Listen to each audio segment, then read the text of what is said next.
좋으신 하나님, 주신 분도 하나님이시고 또 거두어 가시는 분도 하나님이십니다. 주권이 하나님에게 있습니다. 내 손에 좀 쥐었다고 해서 교만하지 않게 하시고 모든 것을 취하고 계시는 능력자, 주권자, 하나님 의지하며 나가는 오늘 하루가 되게 하여 주시옵소서.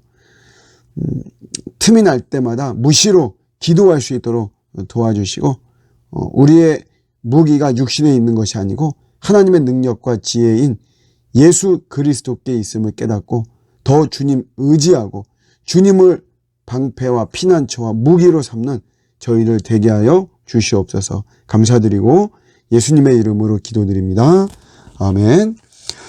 오늘 주시는 말씀은 사무엘하 16장 10절입니다. 왕이 이르되 스루야의 아들들아 내가 너희와 무슨 상관이 있느냐. 그가 저주하는 것은 여호와께서 그에게 다윗을 저주하라 하심이니 내가 어찌 그리하였느냐 할 자가 누구겠느냐 하고. 아멘. 다윗이 도피하는 과정 속에서 만나는 사람들에 대한 스토리입니다. 일단 이제 앞에 부분은 무비보셋의 종 시바라고 하는 사람인데요. 무비보셋은 누구냐면 다윗의 친구였던 요나단의 아들입니다. 그런데 이 아들이 사울 왕가가 무너질 때 유모가 안고 도망가다가 떨어져서 다리에 장애를 입었어요. 불구가 됐습니다. 이때 나이가 5살 때죠. 그렇지만 이제 나중에 다윗 왕이 통일 이스라엘의 왕이 되고 패권을 잡았을 때 이 무비보셋을 회복시킵니다. 친아들처럼 대우를 해주고 같이 식사를 하고 재산을 주죠. 근데 이런 무비보셋의 그 재산을 관리하는 관리 집사가 바로 이 시바라고 하는 사람이에요. 근데 이 시바는 무비보셋을 모함을 하죠. 그래서 다윗의 은혜를 이용했다 이렇게 모함을 해요. 저가 등을 돌렸고 압살롬 편에 섰다 이렇게 모함을 하죠. 나중에 이제 19장에 보면 이것이 모함이었음이 밝혀집니다. 하지만 지금은 이런 시바의 말을 확인할 수가 없어서 다윗은 그냥 믿어버려요. 그래서 무비보셋의 전 재산을 이 시바에게 줍니다. 그러니까 이 유형은 어떤 유형이냐면 내가 정신없는 틈을 타서 나를 이용하는 사람, 자기 배를 채우는 사람, 그런 사람이 있죠. 내가 고난 중에 있고 고통 중에 있어서 지금 뭐 잘 분별이 안 되고 막 정신없고 막 이럴 때, 그럴 때 그 틈을 타가지고 나를 더 공경에 빠지게 만들거나 아니면 내 뭐 돈이나 뭐 내 자리나 내 재산을 가져가는, 그래서 자기의 배를 채우는 이런 사람들이 있단 말이에요. 시바가 대표적인 인물입니다.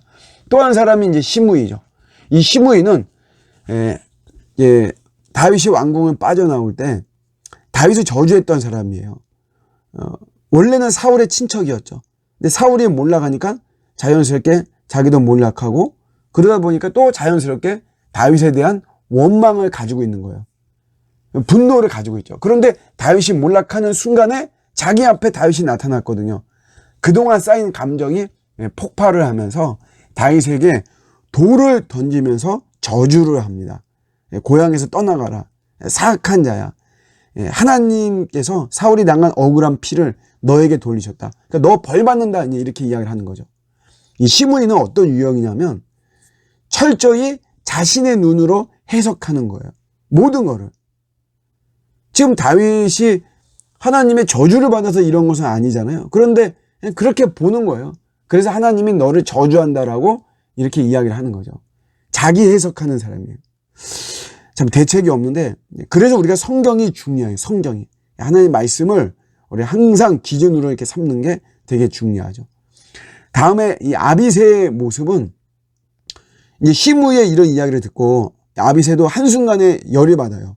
그래서 시므이의 머리를 베버리겠다 이렇게 이야기하죠. 일면 충성스러워 보이지만 사실은 이 아비새도 개인 감정에 그냥 충실한 사람일 뿐입니다. 우리 좀 영적으로 보면 기도하는 모습은 없어요. 그냥 자기 감정, 자기가 그냥 화나고 분노하고 막 이러면 그냥 자기의 어떤 감정대로 하는 이런 모습이에요. 근데 이런 사람들 사이에서 다윗이 결국 어떻게 이런 문제를 처리하냐면 시므이의 저주를 달게 받겠다 이렇게 이야기를 하죠. 그러니까 아들도 나를 죽이려고 하는데 아들이 아닌 뭐 저 사람이 나를 저주하는 것은 당연하지 않겠냐. 그 사람은 오히려 하나님의 메신저다 이렇게 이야기하죠. 설교자다 이렇게 이야기해요. 그러니까 우리가 이제 이 다윗의 대단한 점이 뭐냐면 고통 속에서 하늘의 메시지를 들으려고 하는 거예요. 그렇기 때문에 여러분 같이 분노하지 않고 그 대적의 입에서 하나님의 마음을 캐치하는 거죠. 이게 다윗의 대단한 점이고 우리가 눈여겨보고 우리도 본받아야 됩니다. 고난과 고통 속에서 오히려 하늘의 메시지를 듣지 않죠. 사실 그때 들을 수가 있는데 사실 귀를 막아버립니다. 그리고 대적자는 대적자로 우리가 보면서 같이 우리가 손가락질하고 막 이러는데 그러지 않고 그를 하나님의 메신저로 바라보는 것이죠. 오늘도 이런 것을 우리가 깨달으면서 자꾸 우리가 하늘의 메시지를 들으려고 하는 이런 자세가 유익합니다. 오늘도 어떤 모습으로 하나님이 우리에게 하나님의 말씀을 해 주실지 하나님의 마음과 하나님의 뜻을 주실지 우리가 모르는 거예요. 돌들을 통해서도 하나님 찬양하게 하신다고 했으니까 우리가 무시하는 사람을 통해서 또 우리가 외면하는 사람을 통해서 또 뭐 우리의 가까운 사람들을 통해서 우리의 지인과 우리 가족들을 통해서라도 하나님은 우리에게 오늘 말씀하실 거예요. 어떤 사건이든지 어떤 스토리이든지 중요한 것은 모든 것에서 하나님의 메시지가 있다. 이걸 우리가 신뢰하면서 귀를 기울이는 것이 중요합니다. 세상의 소리보다 하나님의 소리를 더 들으려고 또 애를 쓰는 또 그 속에서 주님의 날 사랑한다는 구원의 이 귀한 음성을 듣는 저와 여러분들의 오늘 복된 하루가 되시기를 주님의 이름으로 축복합니다. 아멘.